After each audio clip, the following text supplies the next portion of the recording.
دیکھیے عامر، جنت کے معاملے میں اللہ رب العزت نے جو ہم سے وعدہ کیا ہے، وَلَكُمْ فِيهَا مَا تَشْتَهِي أَنفُسُكُمْ وَلَكُمْ فِيهَا مَا تَدَّعُونَ نُزُلًا مِّنْ غَفُورٍ رَّحِيمٍ، کہ جنت میں تمہیں وہ ملے گا جو تمہاری چاہتیں ہوں گی،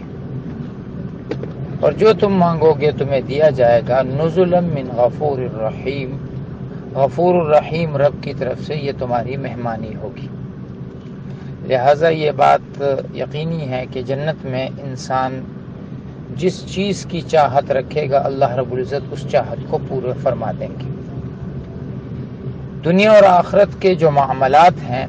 اس میں ایک فرق یہ ہوگا کہ وہ نفس امارہ بالسوء،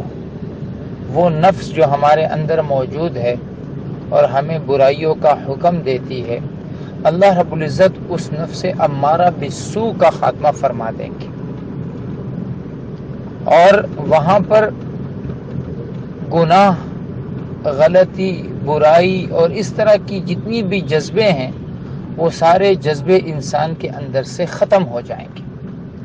وَنَزَعْنَا مَا فِي صُدُورِهِم مِّنْ غِلٍّ، اللہ فرماتے ہیں جنتیوں کے اوپر جو بڑا احسان ہوگا وہ یہ ہوگا کہ ان کے دلوں کے اندر کی جو کدورتیں ہیں، انسان سب سے پہلے جو ابتدا ہوتی ہے اس کے دل میں کسی چیز کی نفرت سے ہوتی ہے،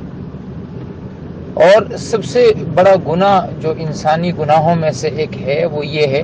کہ انسان کسی ایمان والے کے لیے دل میں نفرت اور کدورت رکھے، تو ان ساری چیزوں کا خاتمہ کیا جائے گا۔